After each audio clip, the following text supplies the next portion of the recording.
Assalamualaikum warahmatullahi wabarakatuh. Kembali lagi bersama saya Kartika. Di sini saya akan mempresentasikan tentang pengembangan bisnis Risolisius di bagian produksi. Langsung saja, apa sih itu Risolisius? Risolisius ini merupakan suatu produk risol ayam suwir yang menjadi salah satu makanan favorit masyarakat Indonesia yang sudah beredar di berbagai banyak kalangan. Selain itu, perpaduan rasa pedas dari isian dan juga gurih dan lembut di luar menjadi alasan mengapa risol menjadi makanan primadona bagi masyarakat. Bukan hanya di dalam negeri saja, salah satu utama makanan tradisional ini juga harus terkenal hingga mancanegara agar dapat membantu usaha UMKM agar semakin maju. Risol ayam suwir ini hadir dengan beberapa keunggulan yang membuatnya menjadi pilihan favorit bagi konsumen. Salah satunya yaitu memakai bahan-bahan yang berkualitas, kulit risol yang renyah, dan menawarkan kombinasi cita rasa yang gurih dan lezat. Lalu selanjutnya ada alat dan bahan yang digunakan. Untuk alatnya itu sendiri itu ada teflon, ada tabung gas, baskom, centong, kuali, dan spatula, cobek dan ulekan, pisau, dan kompor. Nah, untuk bahan-bahannya sendiri, untuk kulit risolnya itu ada tepung terigu, tepung aci, telur, penyedap rasa, garam, dan tepung roti. Nah, untuk bahan-bahan isian risolnya itu ada ayam, cabai keriting, cabai rawit, bawang putih, bawang merah, serai, kaldu bubuk, garam, dan gula pasir. Lalu untuk bahan lainnya itu ada minyak sayur dan mika. Nah, ini bahan pendukung ya. Mika itu untuk packaging di luaran risolnya. Lalu selanjutnya ada cara membuat. Yang pertama itu campur tepung terigu, tepung aci, telur, kemudian garam, lalu aduk hingga rata. Nah, ini untuk proses pembuatan adonan si kulit risolnya. Selanjutnya itu ada untuk pembuatan si isian risolnya, yaitu ada pertama rebus daging ayam selama kurang lebih 15-20 menit, lalu haluskan bawang merah, bawang putih, dan cabai keriting. Lalu suwir ayam yang telah direbus tadi, tumis bumbu yang telah dihaluskan hingga beraroma, kemudian masukkan serai dan ayam yang telah disuwir. Lalu olesi wajan anti lengket dengan minyak, kemudian cetak adonan kulit risol. Nah, setelah buat kulit risol, isi kulit dengan tumisan ayam tadi, lipat menjadi risol, kemudian celup risol ke dalam sisa adonan kulit risol tepung, lalu ditaburi dengan tepung roti. Nah, setelah itu goreng hingga matang. Nah, selanjutnya ada proses produksi. Yang pertama itu ada proses pembelian bahan baku. Jadi kita membeli bahan baku hanya di agen-agen terdekat saja dan bahan bakunya memang sangat mudah didapatkan. Lalu yang kedua itu ada perebusan daging ayam untuk isian risolnya. Jadi ayamnya itu harus direbus dulu. Jadi si ayamnya itu menjadi lembut. Nah, selanjutnya ada proses pembuatan tumisan ayam suwir untuk isian risol. Nah, jadi si isian risolnya itu udah mateng ya. Jadi ditumis terlebih dahulu. Nah, selanjutnya ada proses pembuatan adonan si kulit risol. Nah, pembuatan adonan kulit risol ini kita lakukan secara manual ya. Jadi kita tidak membeli kulit yang sudah jadi kita buat sendiri. Lalu selanjutnya ada proses pembuatan kulit risolnya. Nah, ini kita cetak secara manual dengan teflon yang ukuran sedang. Jadi kita cetak risolnya satu persatu dengan bentuk bulat seperti ini agar mudah dimasukkan isiannya.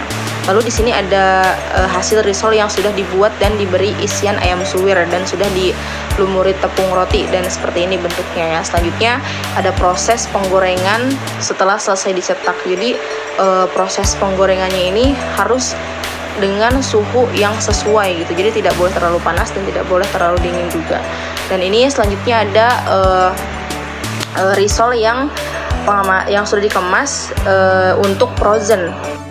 Nah, ini untuk pengemasan risol untuk yang frozen atau tidak digoreng ya.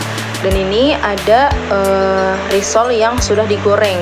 Dan risol yang sudah dikemas tapi sudah digoreng. Jadi kita ada dua opsi si penjualannya itu, yaitu dengan risol yang bentuk frozen dan risol yang sudah digoreng gitu. Jadi untuk yang frozen bisa dimasukkan dulu ke dalam kulkas, dan untuk yang sudah digoreng itu bisa langsung dikonsumsi. Selanjutnya ada bisnis model canvas. Nah, yang pertama ada K-Partners. K-Partnersnya itu ada supplier bahan baku, ada supplier daging ayam, dan K-Activitiesnya itu kita ada pembelian bahan baku yang berkualitas dan terjangkau, pengolahan bahan baku menjadi risol, pengemasan, proses pemasaran, memberikan pelayanan terbaik, membuat dan mempertahankan produk risol ayam suwir yang lezat. Lalu selanjutnya ada value proposition, yaitu risol sehat dengan bahan alami, memiliki rasa yang menarik dengan isian ayam suwir, dendeng jeruk, lalu cocok untuk semua kalangan. Untuk customer relationship-nya itu kita memberikan pelayanan yang ramah kepada customer melalui direct selling, membuat konten di sosial media, promo buy to get free di berbagai waktu tertentu, promo gratis ongkir khusus daerah Karawang. Nah, untuk customer segmennya kita itu ada dari anak sekolah, pekerja kantoran, dan ibu rumah tangga. Lalu untuk cost strukturnya kita ada biaya investasi, ada biaya bahan baku, biaya operasional, dan biaya salary employee. Untuk key resources-nya kita ada SDM atau sumber daya manusia, ada bahan baku, dan ada tempat produksi. Lalu untuk channels-nya kita ada brosur, ada video iklan, direct marketing, dan reseller. Dan untuk revenue stream-nya kita ada penjualan risol ayam suwir, tip dari pelanggan by COD, dan ada pembagian hasil dari reseller. Lalu selanjutnya ada resiko dan hambatan usaha. Dalam usaha ini pasti ada resiko dan hambatannya ya. Yang pertama itu dari persaingan.